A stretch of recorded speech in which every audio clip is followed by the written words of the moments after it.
और हमारे साथ मध्य प्रदेश के मुख्यमंत्री शिवराज सिंह चौहान साहब जुड़ रहे हैं अब इस वक्त, और हमारे संवाददाता अनुराग अमिताभ कर रहे हैं उनसे बात। मुस्कुराहट तो है, बड़ी विजय मिली है। जनता का अपार प्यार मिला है, अद्भुत प्यार मिला है। त्रिस्तरीय पंचायती राज में कांग्रेस कोने में सिमट के रह गई है और पूरा ग्रामीण क्षेत्र भी भारतीय जनता पार्टी के साथ खड़ा हो गया है। शहरों की सरकार, मतलब शहरों में माना जाता था बीजेपी का ज्यादा वोट बैंक है, अर्बन एरियाज में। इस बार गांव में भी काफी मिला है सर। स्थिति पूरी तरह से परिवर्तित हुई है। शहर में तो हम आगे बढ़े ही हैं, लेकिन ग्रामीण क्षेत्रों में, गांव में, गरीब के घर में आज भारतीय जनता पार्टी को जो समर्थन मिल रहा है वो अद्भुत है।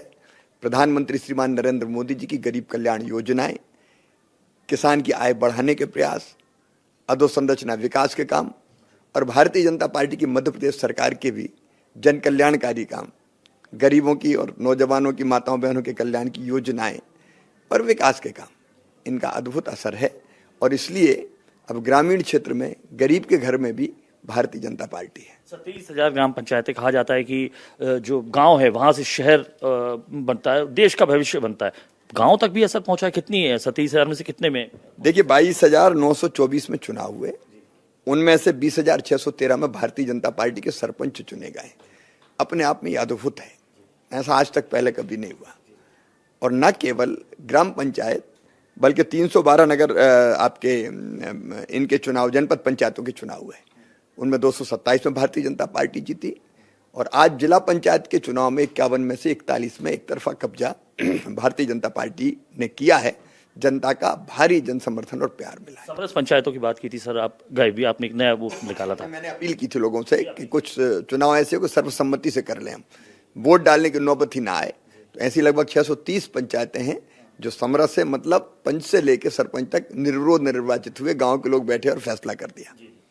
ये क्या कांग्रेस के लिए क्या माना जाए, खतरे की घंटी माना जाए? इतनी तगड़ी जीत मिल रही है बीजेपी को तकरीबन, हर देखें अगर। उनकी बौखलाहट ये बताती है कि अब वो अस्तित्व के लिए परेशान है।